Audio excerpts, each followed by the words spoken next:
കഥയാരംഭിക്കുന്നത് Samuel എന്നുപേരുള്ള യുവാവിനെ പരിചയപ്പെടുത്തിക്കൊണ്ടാണ്. സമുദ്രത്തോട് ചേർന്നുള്ള മികച്ച ഒരു ബീച്ച് സൈഡ് റിസോർട്ടിനോട് ചേർന്നിട്ടാണ് അയാൾ തങ്ങുന്നത്. ക്രൂസ് ഷിപ്പ് ഗൈഡായും ടൂറിസ്റ്റ് ഗൈഡായുമൊക്കെ അയാൾ ജോലി നോക്കുന്നുമുണ്ട്. അന്ന് തന്റെ ബോസുമായി അയാൾ സംസാരിച്ചു. രാത്രിയിൽ അവിടെ ഒരു പാർട്ടി സംഘടിപ്പിക്കാൻ അയാൾക്കൊരു പ്ലാൻ ഉണ്ടായിരുന്നു. പാർട്ടിക്ക് അനുവാദം നൽകാമോ എന്ന് ബോസിനോട് അയാൾ ചോദിച്ചു. ബോസിന് ആദ്യം അത് പറ്റില്ലെന്ന് പറയണമെന്നുണ്ടായിരുന്നു. പക്ഷെ സാമുവൽ മികച്ച രീതിയിൽ കഷ്ടപ്പെട്ട് ജോലി നോക്കുന്ന വ്യക്തിയാണ്. അതുകൊണ്ട് തന്നെ ബോസ് അതിന് അനുവാദം കൊടുത്തു. പക്ഷേ രാത്രി 1 മണി കഴിഞ്ഞ് പാർട്ടിയൊന്നും പോവരുത് എന്നും പ്രത്യേകം സാമുവലിനോട് ബോസ് വാൺ ചെയ്യുകയും ചെയ്തു. സാമുവലും അത് സമ്മതിച്ചു. രാത്രിയിൽ പാർട്ടിയും നടന്നു. പക്ഷേ ബോസ് പറഞ്ഞ പോലായിരുന്നില്ല അത് സംഭവിച്ചത്. 1 മണിയും കഴിഞ്ഞ് പകൽ 5 മണിവരെ പാർട്ടി തുടർന്നു. പ്ലേ ബോയായ സാമുവലാകട്ടെ വലിയ തോതിൽ എൻജോയ് ചെയ്യുകയും ചെയ്തു. പിറ്റേന്ന് പകലിൽ സാമുവൽ ഷിപ്പിൽ നിന്ന് എഴുന്നേറ്റ് വരുമ്പോൾ പുറത്ത് സാമുവലിനെയും കാത്ത് ഒരു പെൺകുട്ടി വന്നു നിൽക്കുന്നുണ്ടായിരുന്നു. ക്രിസ്ത്യൻ എന്നായിരുന്നു അവൾ പരിചയപ്പെടുത്തിയത്. അവളുടെ പക്കൽ ഒരു കുട്ടിയുമുണ്ട്. കുട്ടിയുടെ പേര് ഗ്ലോറി എന്നാണെന്ന് ക്രിസ്ത്യൻ സാമുവലിനോട് പറഞ്ഞു. കൂട്ടത്തിൽ ആ കുട്ടി സാമുവലിന്റെ മകളാണെന്നും ക്രിസ്ത്യൻ പറയുന്നുണ്ടായിരുന്നു. പക്ഷേ സാമുവലാണെങ്കിൽ ക്രിസ്ത്യനെ കണ്ട ഓർമ്മ പോലുമില്ല. നിരവധി പെണ്ണുങ്ങളെ സ്ഥിരം കാണുന്ന വ്യക്തിയാണല്ലോ. ക്രിസ്ത്യനെ സാമുവൽ മറന്നു തന്നെ പോയിരുന്നു. ലണ്ടനിലെ ബാറിൽ വെച്ചാണ് തങ്ങൾ മീറ്റ് ചെയ്തത്. അവിടാണ് താൻ വർക്ക് ചെയ്തിരുന്നത് എന്ന തരത്തിൽ ക്രിസ്ത്യൻ സാമുവലിനെ ഓർമ്മിപ്പിച്ചു. പിന്നാലെ ഗ്ലോറിയയെ സാമുവലിനെ ഏൽപ്പിച്ച് ടാക്സി ഫെയർ കൊടുത്തിട്ട് വരാം എന്ന് പറഞ്ഞ് ക്രിസ്ത്യൻ ടാക്സിയുടെ അടുത്തേക്ക് പോയി. സാമുവലാണെങ്കിൽ നോക്കി നിൽക്കുന്നു. പക്ഷെ ടാക്സിക്കടുത്തെത്തിയ ക്രിസ്ത്യൻ തിരികെ വരാതെ അതേ ടാക്സിയിൽ കയറി പോവാൻ ആരംഭിച്ചു. അത് കണ്ട് ഷോക്കായ സാമുവൽ ഗ്ലോറിയയെയും കൂട്ടിക്കൊണ്ട് വേഗം ടാക്സിക്ക് പിന്നാലെ വെച്ചുപിടിച്ച് ചെന്നെങ്കിലും നേരെ എയർപോർട്ടിലേക്ക് പോയ ക്രിസ്ത്യൻ അവിടെ നിന്ന് ഫ്ലൈറ്റിൽ കയറി തന്റെ ഇടത്തേക്ക് തിരികെ പോവുകയായിരുന്നു. സാമുവലിന്റെ കയ്യിൽ ഗ്ലോറിയ വിട്ടു. എന്ത് ചെയ്യണമെന്നറിയാതെ സാമുവൽ ഒരു നിമിഷം പകച്ചുപോയി. കുട്ടിയെ തിരികെ ഏൽപ്പിക്കണം എന്ന് തന്നെ ഉറപ്പിച്ച സാമുവൽ പിന്നാലെ ഗ്ലോറിയയും എടുത്തുകൊണ്ട് ലണ്ടനിലേക്ക് പുറപ്പെടുകയാണ്. ലണ്ടനിൽ എത്തിച്ചേർന്ന സാമുവലിന് ഇംഗ്ലീഷ് അറിയാത്തതുകൊണ്ട് അവൻ കഷ്ടപ്പെടാൻ തുടങ്ങി. ക്രിസ്ത്യൻ വർക്ക് ചെയ്യുന്ന ബാർ കണ്ടെത്തുവാൻ മാപ്പൊക്കെ എടുത്ത സാമുവൽ നോക്കിയെങ്കിലും നിരാശയായിരുന്നു ഫലം. അപ്പോഴാണ് ഒരു വ്യക്തി ഫ്രഞ്ചും സംസാരിച്ച് കടന്നുപോകുന്നത് സാമുവലിന്റെ ശ്രദ്ധയിൽപ്പെടുന്നത്. ഉടൻ അയാളോട് സാമുവൽ ചെന്ന് സഹായം ചോദിച്ച് നടക്കാൻ ആരംഭിച്ചു. ഗ്ലോറിയയെ താഴെ വെച്ച കാര്യം സാമുവൽ മറന്നുപോകുക പോലും ചെയ്തിരുന്നു. സാമുവൽ സഹായം ചോദിച്ച വ്യക്തിയുടെ പേര് ബെർണി എന്നായിരുന്നു. ബെർണി സാമുവലുമായി സംസാരിച്ചു. പെട്ടെന്ന് ഗ്ലോറിയയെ പറ്റി ആലോചിച്ച സാമുവൽ എസ്കലേറ്റർ കയറി മുകളിൽ എത്തിയിരുന്നതുകൊണ്ട് എസ്കലേറ്ററിൽ തിരക്കുമുള്ളതുകൊണ്ട് തന്റെ പാർക്കർ സ്കില്ലൊക്കെ ഉപയോഗിച്ച് ചാടി താഴെയെത്തുകയാണ്. അതിശയത്തോടെ ബെർണി അത് നോക്കിക്കണ്ടിരുന്നു. പിന്നാലെ സാമുവലും ബെർണിയും സഹായിച്ചു. സാമുവലിന് പോകേണ്ടുന്ന ഇടത്തെപ്പറ്റി ബെർണി വിശദീകരിച്ചു പറഞ്ഞുകൊടുത്തു. പിന്നാലെ തന്റെ വിസിറ്റിംഗ് കാർഡ് കൂടി കൊടുത്ത് തന്നെ ബെർണി ഇൻട്രൊഡ്യൂസ് ചെയ്തു. ബെർണി ഒരു ആർട്ടിസ്റ്റ് മാനേജറായിട്ടായിരുന്നു ജോലി നോക്കിക്കൊണ്ടിരുന്നത്. നിലവിൽ ബെർണി ഒരു ആക്ഷൻ ഫിലിമിനു വേണ്ടി സ്റ്റണ്ട്മാനെ തിരയുന്നുണ്ട്. സാമുവലിന്റെ സ്കില്ല് കണ്ടതുകൊണ്ട് സാമുവലിനതിൽ താല്പര്യമുണ്ടെങ്കിൽ കോണ്ടാക്ട് ചെയ്യാനും കൂടി ബെർണി പറഞ്ഞു. എന്തായാലും ബെർണിയിൽ നിന്ന് വഴിയൊക്കെ കിട്ടിയതോടെ സാമുവൽ അന്വേഷിച്ച് ക്രിസ്ത്യൻ വർക്ക് ചെയ്തിരുന്ന ബാറിലേക്ക് എത്തി. അവിടെ തിരക്കിയപ്പോൾ അറിഞ്ഞത് ക്രിസ്ത്യൻ രാജിവെച്ചു പോയെന്നായിരുന്നു. എങ്ങോട്ട് പോകണമെന്നോ ക്രിസ്ത്യനെ എവിടെ അന്വേഷിക്കണമെന്നോ സാമുവലിന് പിന്നീട് ഒരു ഐഡിയയും ഉണ്ടായിരുന്നില്ല. അതോടെ തിരികെ പോകുവാൻ സാമുവൽ ചിന്തിക്കുകയാണ്. പക്ഷേ എയർപോർട്ടിൽ എത്തിയപ്പോഴാണ് സാമുവൽ മറ്റൊരു കാര്യം മനസ്സിലാക്കുന്നത്. തന്റെ പേഴ്സ് മോഷണം പോയിരിക്കുന്നു. കയ്യിലാണെങ്കിൽ വേറെ പണവുമില്ല. സാമുവൽ പിന്നാലെ സഹായം ചോദിച്ച് തന്റെ ബോസിന് ഫോൺ ചെയ്തു. പക്ഷെ തലേ ദിവസം 1 മണിവരെ പാർട്ടി ചെയ്യാൻ പറഞ്ഞിട്ട് 5 മണിവരെ പാർട്ടി ചെയ്തതിന്റെ കലിപ്പിലായിരുന്നു ബോസ്. അത്തരത്തിൽ ഉത്തരവാദിത്തമില്ലാതെ പ്രവർത്തിച്ചു എന്ന് പറഞ്ഞ് ബോസ് സാമുവലിനെ ജോലിയിൽ നിന്ന് പിരിച്ചുവിടുകയായിരുന്നു. പോരാത്തതിന് ദേഷ്യപ്പെടുകയും കൂടി ചെയ്തു. അതോടെ സാമുവലിന്റെ മുമ്പിലെ എല്ലാ വഴികളും അടഞ്ഞു. അപ്പോഴാണ് ബെർണി കൊടുത്ത വിസിറ്റിംഗ് കാർഡിന്റെ കാര്യം സാമുവൽ ഓർക്കുന്നത്. അവിടെ ഒരു പരിചയക്കാരനോ ആരും തന്നെ ഇല്ലാത്തതുകൊണ്ട് ബെർണിയുടെ ഇടത്തേക്ക് സാമുവൽ കടന്നു ചെന്നു. തന്റെ അവസ്ഥയും മറ്റും ബെർണിയോട് വിശദീകരിച്ചു. ബെർണി പറയുന്ന ജോലി ചെയ്യാൻ തയ്യാറാണ് എന്നും അറിയിച്ചു. സാമുവലിന്റെ അവസ്ഥ കേട്ട് ബെർണിക്ക് സാമുവലിനോട് ചെറിയ സഹതാപം തോന്നുന്നുണ്ട്. കുട്ടിയുമായി എവിടെയും പോവാൻ സാമുവലിന് മറ്റൊരിടമില്ലാത്തതുകൊണ്ട് അന്ന് തന്റെ കൂടെ തങ്ങുവാൻ സാമുവലിനെ ബെർണി ക്ഷണിക്കുകയും ചെയ്യുന്നു. അന്നു മുതൽ സാമുവലിന്റെ മറ്റൊരു ജീവിതം ആരംഭിക്കുകയായിരുന്നു. ബെർണിയോടൊപ്പം സിനിമകളിൽ സ്റ്റണ്ട്മാനായി സാമുവൽ ജോലി നോക്കാൻ ആരംഭിച്ചു. നാളുകൾ അങ്ങനെ കടന്നുപോയിക്കൊണ്ടിരുന്നു. 8 വർഷത്തോളം സാമുവൽ അങ്ങനെ സ്റ്റണ്ട്മാനായി ജോലി ചെയ്തു. നിലവിലും തുടർന്നുകൊണ്ടിരിക്കുന്നു. ഗ്ലോറിയയും വളർന്നു വന്നു. ഗ്ലോറിയയുമായുള്ള ആത്മബന്ധവും ഇതിനിടയിൽ സാമുവലിന് വർദ്ധിക്കുന്നുണ്ടായിരുന്നു. ആ ലോകത്ത് സാമുവലിന്റേതായി ഗ്ലോറിയ മാത്രമേയുള്ളൂ എന്ന തരത്തിലേക്ക് വരെ കാര്യങ്ങളെത്തി. തന്റെ മകളെ പൊന്നുപോലെ സാമുവൽ നോക്കാൻ ആരംഭിച്ചു. സമ്പാദിച്ച പണം കൊണ്ട് അവിടെ തന്നെ സാമുവൽ ഒരു വീട് വാങ്ങി. ഗ്ലോറിയയ്ക്ക് ഇഷ്ടപ്പെട്ട പോലെ ആയിരുന്നു ആ വീടിന്റെ ഡിസൈൻ വരെ സാമുവൽ ചെയ്തത്. മകളുടെ സന്തോഷത്തിന് എന്തു വേണമെങ്കിലും ചെയ്യുവാനും സാമുവലിന് മടിയുണ്ടായിരുന്നില്ല. പതിയെ പതിയെ ഗ്ലോറിയ സാമുവലിന്റെ സഹായിയും ട്രാൻസ്ലേറ്ററും ഒക്കെ കൂടിയായി മാറി. അത്ര കൊല്ലം അവിടെ ജീവിച്ചിട്ടും ഇംഗ്ലീഷിന്റെ കാര്യത്തിൽ സാമുവൽ പുറകിലായിരുന്നു. അതുകൊണ്ട് കാര്യങ്ങൾ സംസാരിക്കാൻ ഗ്ലോറിയ സാമുവലിനെ സഹായിക്കും. അന്നൊരു ദിവസം പതിവ് പോലെ സാമുവലിന്റെ വർക്ക് നടക്കുകയാണ്. ആക്സിഡന്റ് സീൻ ചിത്രീകരിച്ചതും പെട്ടെന്ന് സാമുവൽ മയക്കത്തിലായി. പിന്നീട് എഴുന്നേൽക്കുന്നേയില്ല. പക്ഷേ ഗ്ലോറിയ വന്ന് സാമുവലിന്റെ ചെവിയിൽ എന്തോ മന്ത്രിച്ചതോടെ സാമുവൽ എഴുന്നേറ്റ് വന്നു. ഒരു ദിവസം വൈകിട്ട് വീട്ടിൽ ബെർണിയും ഒന്നിച്ച് അവർ ഹാങ് ഔട്ട് ചെയ്യുകയായിരുന്നു. പെട്ടെന്ന് ഗ്ലോറിയയുടെ ഡിവൈസിൽ ഒരു മെസ്സേജ് സൗണ്ട് കേട്ടു. ഗ്ലോറിയ അത് ചെക്ക് ചെയ്യാൻ പോയി. ക്രിസ്റ്റീനിൽ നിന്നുള്ള മെസ്സേജ് ആയിരുന്നു അത്.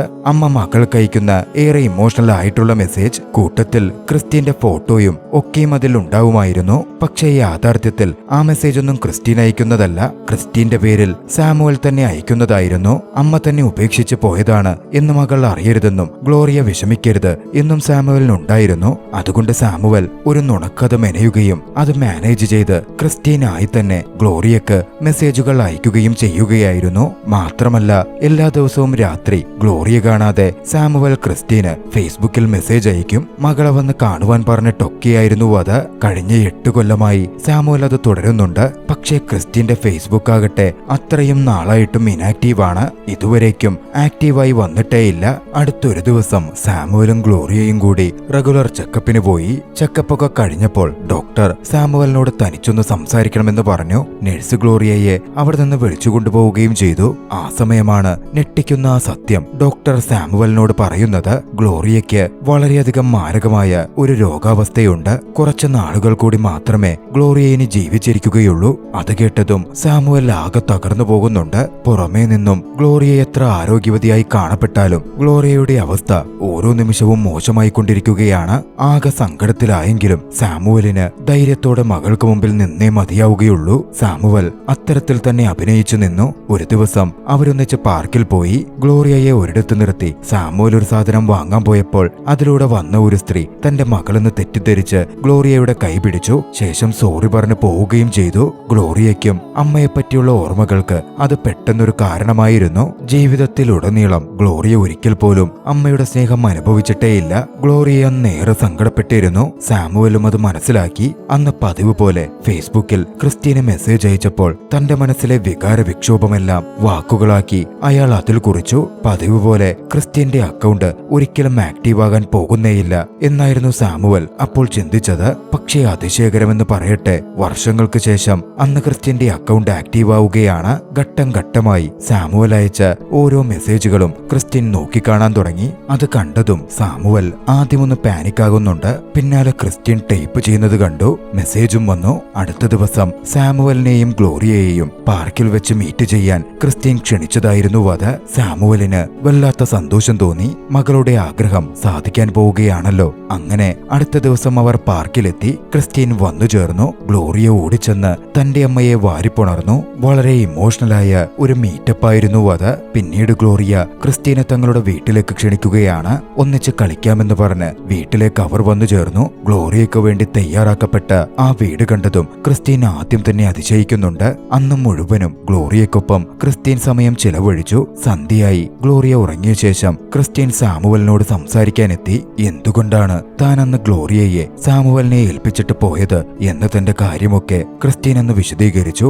ഗ്ലോറിയ തനിക്കൊരു ഭാരമാകും എന്ന് മാത്രമായിരുന്നു ക്രിസ്റ്റീൻ എന്ന് ചിന്തിച്ചിരുന്നത്. സാമുവലിനോട് ക്രിസ്റ്റീൻ ക്ഷമ ചോദിക്കുകയും ചെയ്തു. പക്ഷേ സാമുവലിന് വലിയ ദേഷ്യമായിരുന്നു വന്നത്. കുറച്ചൊക്കെ സാമുവൽ ദേഷ്യപ്പെട്ടെങ്കിലും ഗ്ലോറിയ എഴുന്നേറ്റാലോ എന്ന് ഭയന്ന സാമുവൽ പകുതിയിലധികം ഉള്ളിലൊതുക്കി. പിന്നീട് അങ്ങോട്ടേക്ക് ഗ്ലോറിയക്കൊപ്പം സമയം ചെലവിടാനും കളിക്കുവാനുമായി ക്രിസ്റ്റീൻ പലവട്ടം എത്തിത്തുടങ്ങി. ആദ്യമൊക്കെ ക്രിസ്റ്റീനോട് സാമുവലിന് ദേഷ്യമായിരുന്നെങ്കിലും അവരൊന്നിച്ച് ഒരുപാട് സമയം ചെലവിടാൻ തുടങ്ങിയതോടെ ക്രിസ്റ്റീനെയും തന്റെ ജീവിതത്തിലേക്ക് ഉൾക്കൊള്ളാൻ സാമുവലിന് സാധിക്കുകയാണ്. അങ്ങനെ ഒരു കുടുംബത്തെ പോലെ സന്തോഷത്തോടെ അവരുടെ ജീവിതം മുമ്പോട്ട് പോയിക്കൊണ്ടിരുന്നു. ഒരിക്കൽ മകളുടെ ആഗ്രഹം പൂർത്തീകരിക്കുവാൻ സാമുവൽ ക്രിസ്റ്റീനെ പ്രപ്പോസ് ചെയ്തു. അപ്പോഴാണ് ക്രിസ്റ്റീൻ താൻ മറ്റൊരാളുമായി പ്രണയത്തിലാണെന്നും വൈകാതെ വിവാഹം കഴിച്ച് അമേരിക്കയിലേക്ക് പോവാൻ ഉദ്ദേശിക്കുകയാണ് എന്നും സാമുവലിനെ അറിയിക്കുന്നത്. അമേരിക്കയിലേക്ക് അങ്ങനെ പോകുന്നതുകൊണ്ടാണ് ഉള്ള സമയം ഗ്ലോറിയക്കൊപ്പം സമയം ചിലവഴിക്കാൻ താൻ സാമുവലിനെയും മകളെയും കാണാനെത്തിയത് എന്നും ക്രിസ്റ്റീൻ കൂട്ടിച്ചേർത്തു. ആ സമയം സാമുവൽ അതുകൂടി മനസ്സിലാക്കുകയായിരുന്നു. ക്രിസ്റ്റീൻ വന്നത് ക്രിസ്റ്റീന്റെ മകളെ കാണുവാൻ മാത്രമാണ്. തന്നെ കാണുവാനോ താനുമായി അടുക്കുവാനോ നടത്തുവാനോ അല്ല.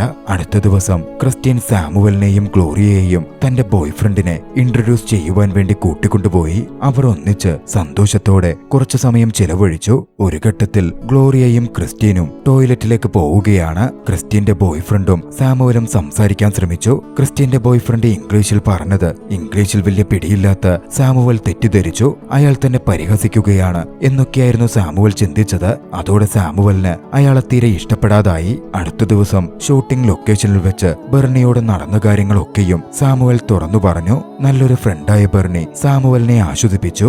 ആ സമയമായിരുന്നു ഗ്ലോറിയയും ക്രിസ്റ്റ്യനും ക്രിസ്റ്റ്യന്റെ ബോയ്ഫ്രണ്ടും ഷൂട്ടിംഗ് ലൊക്കേഷനിലേക്ക് വരുന്നത്. ഗ്ലോറിയെ ആയിരുന്നു അവരെ വിളിച്ചുകൊണ്ട് വന്നിരുന്നത്. തന്റെ അച്ഛന്റെ സ്റ്റൺ സീക്വൻസുകൾ എത്രത്തോളം മികച്ചതാണ് എന്നവരെ കാണിക്കാനും അതിൽ ആകൃഷ്ടിയായി ക്രിസ്റ്റ്യൻ അച്ഛനെ ഇഷ്ടപ്പെടാനും അമേരിക്കയിലേക്ക് പോവാതിരിക്കാനും വേണ്ടിയായിരുന്നു അവൾ ക്രിസ്റ്റ്യനെ അങ്ങോട്ടേക്ക് വിളിച്ചു വരുത്തിയത്. സംസാരത്തിനിടയ്ക്ക് ബേണി സാമുവലിനോട് അടുത്ത സീനു വേണ്ടി തയ്യാറെടുക്കാൻ ആവശ്യപ്പെട്ടു. 9ാം നിലയുടെ മുകളിൽ നിന്ന് സാമുവൽ എടുത്തു ചാടണമായിരുന്നു, അതും പൊട്ടിത്തെറിക്കുന്ന ബിൽഡിംഗിൽ നിന്നും. അത് കേട്ടതും സാമുവൽ ഒന്ന് ഭയക്കുന്നുണ്ട്. ഡയറക്ടറോട് പറഞ്ഞ് അത് 1ാം നിലയുടെ മുകളിൽ നിന്നാക്കാമോ എന്ന് സാമുവൽ ചോദിച്ചു. ഗ്ലോറിയയ്ക്ക് അടുത്ത് ചെന്ന് ഡയറക്ടറോട് സംസാരിച്ച് കാര്യം പറയുവാനും സാമുവൽ ഗ്ലോറിയയെ പറഞ്ഞുവിട്ടു. വൈകാതെ ഷൂട്ടിനു വേണ്ട സാഹചര്യം ഒരുങ്ങി. ലിഫ്റ്റിൽ സാമുവലിനെ കെട്ടിടത്തിന് മുകളിലേക്ക് കൊണ്ടുപോവുകയാണ്. 1ാം നിലയുടെ മുകളിൽ നിന്നാണ് ഗ്ലോറിയ ഡയറക്ടറോട് സംസാരിച്ച കാര്യങ്ങളൊക്കെ സെറ്റ് ചെയ്തിട്ടുണ്ട് എന്നായിരുന്നു സാമുവൽ ചിന്തിച്ചത്. പക്ഷേ 1ാം നിലയും പിന്നിട്ട് ലിഫ്റ്റ് മുകളിലേക്ക് പോവാൻ തുടങ്ങിയതും സാമുവൽ അല്പം പരിഭ്രാന്തനായി. അസിസ്റ്റന്റ് ഡയറക്ടറോട് എന്താ ഇത്, 1ാം നിലയുടെ മുകളിൽ നിന്ന് ചാടാമെന്നല്ലേ പറഞ്ഞത് എന്ന തരത്തിൽ സാമുവൽ ചോദ്യം ചെയ്തു. ഡയറക്ടറും അത് കേട്ടാകെ കൺഫ്യൂസ്ഡ് ആകുന്നുണ്ട്. സംഭവം എന്തെന്നാൽ അച്ഛന്റെ പെർഫോമൻസിൽ ക്രിസ്റ്റ്യൻ ഇംപ്രസ്ഡ് ആകണം എന്നായിരുന്നു ഗ്ലോറിയക്കുണ്ടായിരുന്നത്.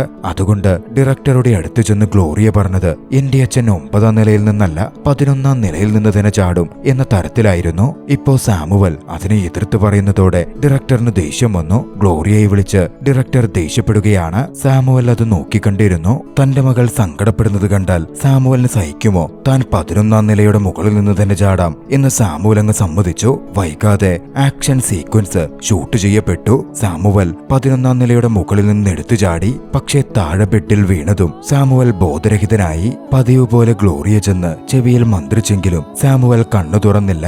അതോടെ ഏവരും ഒന്ന് പാനിക്കാവാൻ തുടങ്ങി. ആംബുലൻസ് ഒക്കെ വിളിക്കപ്പെട്ടു. പക്ഷെ പിന്നാലെ സാമുവൽ അബോധാവസ്ഥയിൽ നിന്ന് എഴുന്നേറ്റ് വരികയാണ്. പിന്നാലെ സാമുവൽ ട്രീറ്റ്മെന്റിനായി കൊണ്ടുപോകപ്പെട്ടു. ക്രിസ്റ്റ്യനും ആ സമയം കൂടെ പോയിരുന്നു.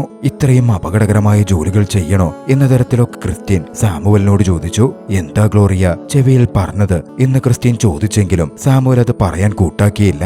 അത് തങ്ങളുടെ പേഴ്സണൽ കാര്യമാണെന്നും ക്രിസ്റ്റ്യൻ അതിലൊന്നും ഇടപെടണ്ട എന്നുമായിരുന്നു സാമുവൽ പറഞ്ഞത്. പിന്നാലെ 1-2 പറഞ്ഞ് അവർക്കിടയിലേക്ക് വാക്കുതർക്കം സംഭവിക്കുകയാണ്. പണ്ട് മുതലേ നടന്ന കാര്യങ്ങളത്രയും അവരുടെ വാക്കുതർക്കത്തിലേക്ക് കടന്നു വന്നു. ക്രിസ്റ്റ്യന്റെ പേരിൽ സാമുവൽ ഗ്ലോറിയക്ക് ഫേക്ക് മെസ്സേജുകൾ അയച്ചിരുന്നതൊക്കെ ക്രിസ്റ്റ്യൻ മനസ്സിലാക്കിയിരുന്നു. ആ കാര്യത്തെ പറ്റിയൊക്കെ പറഞ്ഞ് അവർ തമ്മിൽ വീണ്ടും തർക്കമുണ്ടായി. പക്ഷെ തർക്കത്തിനൊടുവിൽ ക്രിസ്റ്റ്യൻ പുറത്തേക്ക് വരുമ്പോൾ കണ്ടത് ഗ്ലോറിയ അവിടെ നിൽക്കുന്നതായിരുന്നു. അവർ തമ്മിലുണ്ടായ വാക്കേറ്റവും എല്ലാ കാര്യങ്ങളും ഗ്ലോറിയ കാണുകയും കേൾക്കുകയും ചെയ്തിരുന്നു. അന്ന് രാത്രി മടങ്ങിപ്പോകുമ്പോൾ ഗ്ലോറിയ സാമുവലിനൊപ്പം പോവാൻ കൂട്ടാക്കിയില്ല. ക്രിസ്റ്റ്യനൊപ്പം തങ്ങിക്കോട്ടെ എന്ന് ക്രിസ്റ്റ്യനോട് ചോദിച്ചു. ക്രിസ്റ്റ്യനും അതിനെ സമ്മതിക്കുകയാണ്. സാമുവൽ പറ്റില്ലെന്ന് പറഞ്ഞതും ഗ്ലോറിയ സാമുവലിനെ നോക്കി നുണയനെന്ന് വിളിച്ചു. ക്രിസ്റ്റ്യന്റെ പേരിൽ തന്നോട് മുഴുവൻ നുണ മെസ്സേജും അയക്കുകയും നുണകൾ പറയുകയും ചെയ്തത് അച്ഛനാണ് എന്ന് ഗ്ലോറിയക്ക് മനസ്സിലായിരുന്നല്ലോ. അതിന്റെ ദേഷ്യമായിരുന്നു അവൾക്ക്. അതോടെ സാമുവൽ പിന്നൊന്നും പറഞ്ഞില്ല. ഗ്ലോറിയ ക്രിസ്റ്റ്യനൊപ്പം പോയി. സാമുവൽ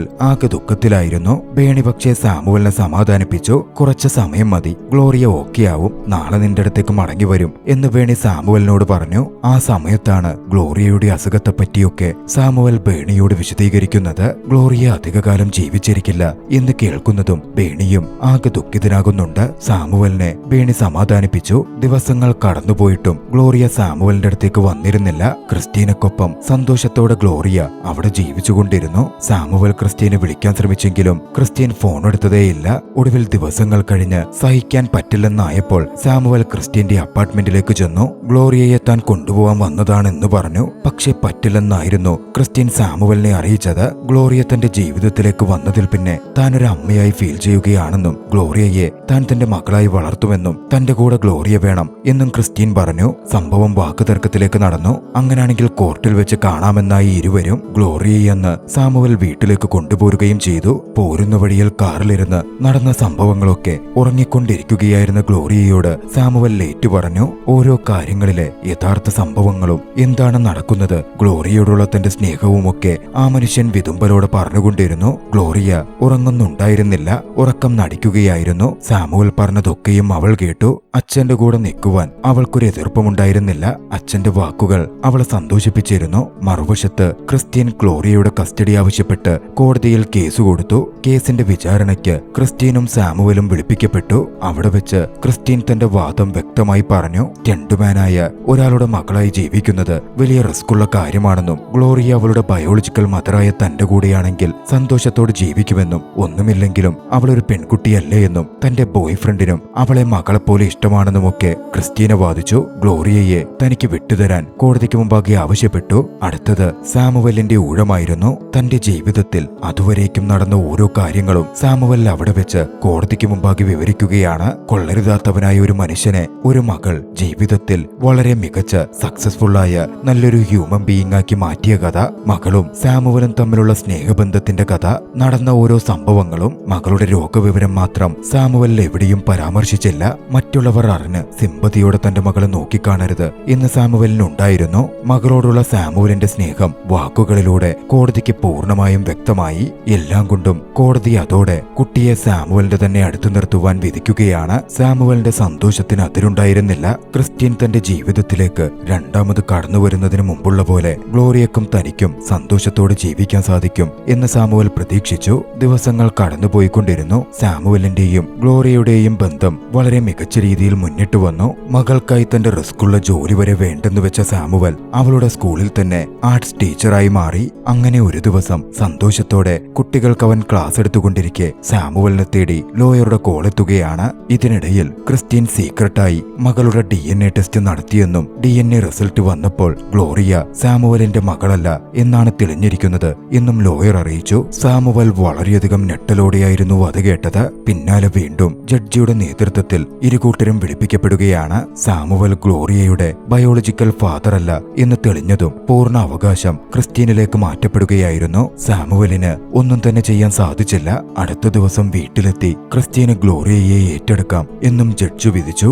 അതിന് സാമുവൽ വിസമ്മതിച്ചു നിന്നാൽ സാമുവൽ ജയിലിൽ പോകേണ്ട വരും. ഒന്നും ചെയ്യാൻ സാധിക്കാതെ ഏറെ നിസ്സഹായനായി ആ മനുഷ്യൻ ഇരുന്നുപോയി. കോടതിയിൽ നിന്ന് പുറത്തു വന്നതും ക്രിസ്റ്റ്യൻ സാമുവലിന്റെ അടുത്തു ചെന്നു. അങ്ങനൊക്കെ സംഭവിച്ചു പോയതിന് സാമുവലിനോട് ക്ഷമ ചോദിച്ചു. നിർബന്ധിതാവസ്ഥ വന്നതുകൊണ്ട് മാത്രം താൻ ആ DNA ടെസ്റ്റ് ചെയ്തതാണെന്നും അത് ഇങ്ങനൊക്കെ ആയിത്തീരും എന്ന് ചിന്തിച്ചില്ല എന്നും ക്രിസ്റ്റ്യൻ സാമുവലിനോട് പറഞ്ഞു. സാമുവലിന് ഒന്നും തന്നെ പറയാനുണ്ടായിരുന്നില്ല. പിറ്റേന്ന് സാമുവൽ ഗ്ലോറിയയുടെ സാധനങ്ങളൊക്കെ പാക്ക് ചെയ്തെടുത്തു. എങ്ങോട്ടാ പോകുന്നത് എന്ന് ഗ്ലോറിയ ചോദിച്ചപ്പോ നിഷ്കളങ്കിയായ തന്റെ മകളോട് അവളുടെ ജീവിതത്തിൽ എന്താണ് സംഭവിച്ചത് എന്ന് സാമുവൽ പറഞ്ഞു മനസ്സിലാക്കാൻ ശ്രമിച്ചു. വൈകാതെ ഗ്ലോറിയയെ പിക്ക് ചെയ്യാൻ പോലീസ് അകമ്പടിയോടെ ക്രിസ്റ്റ്യൻ എത്തിച്ചേർന്നിരുന്നു. ദുഃഖത്തോടെ സാമുവൽ ഗ്ലോറിയയെ യാത്രയാക്കി. ഗ്ലോറിയയോട് അവസാനമായൊരു ഗുഡ് ബൈ പറയുവാൻ ബെർണിയും പുറത്ത് കാത്തുനിന്നിരുന്നു. കാറിൽ കയറി പുറപ്പെടാൻ തയ്യാറായ ഗ്ലോറിയ ഒരു നിമിഷം മുകളിൽ അപ്പാർട്ട്മെന്റിലേക്ക് നോക്കി. ശേഷം ഡോറ് തുറന്ന് തന്റെ അച്ഛന്റെ അടുത്തേക്ക് ഓടിയെത്തി അച്ഛനെ കെട്ടിപ്പിടിച്ചു. പുഞ്ചിരിയോടെ തനിക്ക് പോവണ്ടെന്നും തനിക്ക് അച്ഛന്റെ കൂടെ നിന്നാൽ മതി എന്നും ഗ്ലോറിയ പറഞ്ഞു. പിന്നാലെ ക്രിസ്റ്റ്യനും ബെർണിയും പോലീസ് ഉദ്യോഗസ്ഥനും അപ്പാർട്ട്മെന്റിലേക്ക് ഓടിക്കയറി ചെന്നു. അവർ എത്തുമ്പോൾ അവിടെ ഗ്ലോറിയയെയും സാമുവലിനെയും കാണുന്നുണ്ടായിരുന്നില്ല. റൂഫ് ടോപ്പിലേക്കും മറ്റും അവർ കയറി നോക്കി. അവർ രക്ഷപ്പെട്ടു പോയിരിക്കുന്നു എന്ന് ക്രിസ്റ്റ്യൻ തിരിച്ചറിഞ്ഞു. ദേഷ്യത്തിലായ ക്രിസ്റ്റ്യൻ ബെർണിയും സാമുവലും ഒക്കെ പ്ലാൻ ചെയ്തതാണ് അതെന്ന് പറഞ്ഞ് ബെർണിയുടെ മേലേക്ക് തട്ടിക്കയറി. സാമുവലും മകളും എവിടെയെന്ന് പറയാൻ ആവശ്യപ്പെട്ടു. അത്രയും ആയതോടെ ബെർണിയുടെ നിയന്ത്രണം വിട്ടിരുന്നു. ഗ്ലോറിയയുടെ രോഗവിവരവും സാമുവലിന്റെ ദുഃഖവും അത്രയും. ആ ഒരു നിമിഷത്തിൽ ബെർണി ദേഷ്യത്തോടെ ക്രിസ്റ്റ്യനോട് പറയുകയാണ്, ഗ്ലോറിയയോട് അല്പമെങ്കിലും സ്നേഹമുണ്ടെങ്കിൽ അവൾ ആഗ്രഹിക്കുന്ന പോലെ അവൾ സ്നേഹിക്കുന്ന അവളുടെ അച്ഛന്റെ ഒപ്പം അവളുടെ ബാക്കിയുള്ള ആഴ്ചകൾ അവൾ ജീവിക്കാൻ അനുവദിക്കണം എന്നും ബെർണി അപേക്ഷിച്ചു. ഞെട്ടലോടെയായിരുന്നു ക്രിസ്റ്റ്യൻ അത് കേട്ടത്. നടന്നതെന്തെന്നാൽ അച്ഛനും മകളും ഒന്നിച്ച് റൂഫ് ടോപ്പ് വഴി സ്വിമ്മിംഗ് പൂളിലേക്ക് എടുത്തു ചാടി അവിടെ നിന്ന് രക്ഷപ്പെട്ടു പോയിരുന്നു. നടന്ന സംഭവങ്ങൾ കൊണ്ട് മകളുടെ കസ്റ്റഡി സാമുവലിനെ തന്നെ ഏൽപ്പിക്കാൻ ക്രിസ്റ്റ്യനും മനസ്സുകൊണ്ട് തീരുമാനിച്ചു. ഗ്ലോറിയയുമായി സാമുവൽ തന്റെ നാട്ടിലേക്ക് തിരികെ പോയി. നാട്ടിൽ ഏറെ സന്തോഷത്തോടെ ഗ്ലോറിയയുടെ അവസാന നാളുകൾ സാമുവലും ഗ്ലോറിയയും ചിലവഴിച്ചു. തന്റെ മകൾ മരിക്കുന്നവരെ സാമുവൽ ഗ്ലോറിയയെ പൊന്നുപോലെ നോക്കി സന്തോഷിപ്പിക്കാവുന്നതിന്റെ പരമാവധി സന്തോഷിപ്പിച്ചു. ഇടയ്ക്കൊക്കെ അവരെ കാണുവാൻ ബെർണിയും ക്രിസ്റ്റ്യനും അങ്ങോട്ടേക്കും വന്നു. ആഴ്ചകൾക്കൊടുവിൽ ഗ്ലോറിയ ഈ ലോകത്തോട് യാത്ര പറഞ്ഞു. തന്റെ രാജകുമാരിയെ നഷ്ടപ്പെട്ടത് സാമുവലിനെ അത്രമേൽ ദുഃഖിപ്പിക്കുന്നതായിരുന്നു. തന്റെ മക്കളുടെ ഓർമ്മകളിൽ ഒറ്റയ്ക്ക് സാമുവൽ ജീവിക്കുന്ന ദൃശ്യത്തോടെ ചലച്ചിത്രം അവസാനിക്കുകയാണ്. ഏറെ രസകരമായ ഈ ചലച്ചിത്രം നിങ്ങൾക്കിഷ്ടമായെങ്കിൽ വീഡിയോ ലൈക്ക് ചെയ്യുക. അഭിപ്രായങ്ങളും നിർദ്ദേശങ്ങളും കമന്റുകളിൽ രേഖപ്പെടുത്തുക. കഴിയുമെങ്കിൽ ചാനൽ സബ്സ്ക്രൈബ് ചെയ്തും കൂട്ടുകാർക്ക് ഷെയർ ചെയ്തു കൊടുത്തും ഞങ്ങളെ സപ്പോർട്ട് ചെയ്യുക. അടുത്ത എപ്പിസോഡിൽ മറ്റൊരു മികച്ച ചലച്ചിത്രവുമായി നമുക്ക് കണ്ടുമുട്ടാം. അതുവരെ ബൈ.